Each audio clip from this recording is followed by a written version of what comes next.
Sr. Ministro, Senhoras e Senhores Deputados, Srs. Secretários de Estado, o Sr. Ministro disse aqui há pouco, acusou a deputada Inês Domingos e o PSD de estarem a apoucar o crescimento económico de Portugal na sequência de uma crítica objetiva feita pelo grupo parlamentar do PSD ao facto de Portugal já não estar a crescer tanto como estava, ou, sobretudo, não estar a crescer tanto como os restantes países.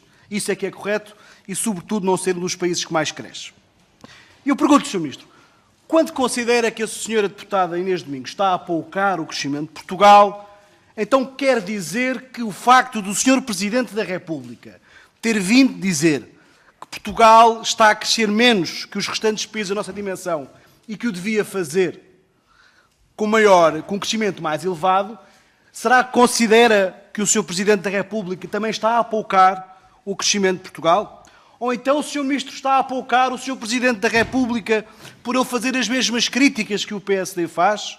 Eu gostava de esclarecer-se isso, Sr. Ministro. O Sr. Ministro vem aqui dizer também há pouco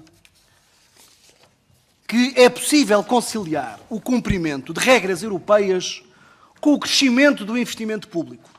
Sr. Ministro, eu acredito que seja possível. Eu só gostava de perguntar era a que país é que estava a referir. Porque se estiver a referir a Portugal, é um disparate monumental.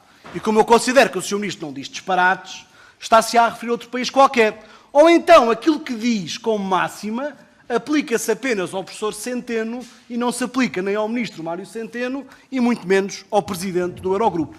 Portanto, aquilo que diz aqui, para nós, conta. Se calhar é por isso que já teve que vir cá tantas vezes, porque muitas vezes diz uma coisa aqui que não corresponde à verdade e volta a ter que vir mais uma vez, como aconteceu já por diversas vezes.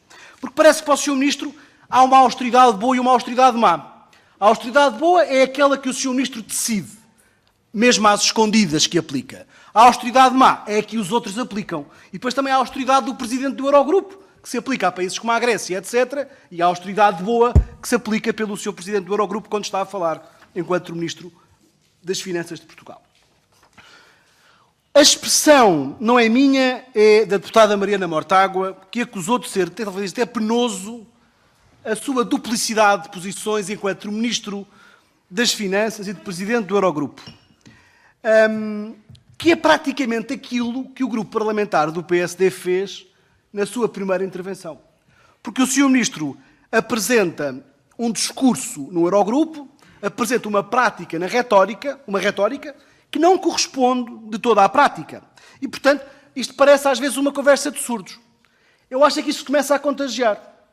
Porque o mesmo Bloco de Esquerda que acusa o Governo, este Governo, de fazer tudo ao contrário daquilo que disse durante 4 anos, e é verdade, e o Bloco de Esquerda está carregado de razão.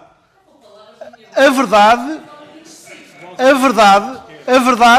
é que o próprio Bloco de Esquerda, que rejeita o Tratado Orçamental e depois volta ao lado do Governo sempre que é preciso para manter o Tratado Orçamental. Há aqui um problema de contágio que é preciso clarificar. E, Sr. Ministro, gostava-lhe de colocar mais uma questão. O Sr. Ministro, e é este o tema do nosso requerimento, apresentou ao país e à Europa uma grande reforma da União Económica e Monetária. É a reforma estrutural, disse até, mais importante de sempre. Ó Sr. Ministro, eu concordo que até seria. O Sr. Ministro disse que era a maior reforma da zona euro, que jamais foi feita. E eu até diria, sim, histórica, pode ver a ata, Sr. Ministro. O problema é que nós temos memória, Sr. Ministro. Aquilo que diz aqui para nós conta. Para si pode não contar muito, mas para nós conta. Mas foi assim que o Sr. Ministro apresentou esta reforma da zona euro. E que o Sr. Nosso Primeiro-Ministro disse o mesmo. Mas, afinal, essa reforma foi o quê? É que essa reforma foi um encher de expectativas que depois não se concretizaram. A única medida dessa reforma que ficou é o backstop do Fundo de Resolução, que por acaso já estava decidido, mas não estava concretizado, e até é uma boa iniciativa. Eu termino já, Sr. Presidente. É que depois vamos ver o manifesto eleitoral do Partido Socialista para as eleições europeias e propõe um conjunto de medidas que já foram defendidas pelo Sr. Ministro, pelo Governo que o antecedeu, mas que ficaram de fora desta reforma. Então, se a reforma foi assim tão boa, é preciso o Partido Socialista propor tanta coisa para a zona euro nesta campanha para as eleições? E, Sr. Ministro, termino com mais uma questão. Na semana passada votámos aqui um projeto de resolução do PSD que defendia simplesmente que o Governo deveria cumprir o acordo entre o PSD e o CDS em matéria de fundos europeus, dessas matérias, sobre os impostos e as taxas. E o PS votou contra. O PSD vem aqui reafirmar que quer que o Sr. Ministro cumpra esse acordo e que diga duas coisas, Sr. Ministro. E gostava que esclarecesse isto. Qual é que é a posição que fica?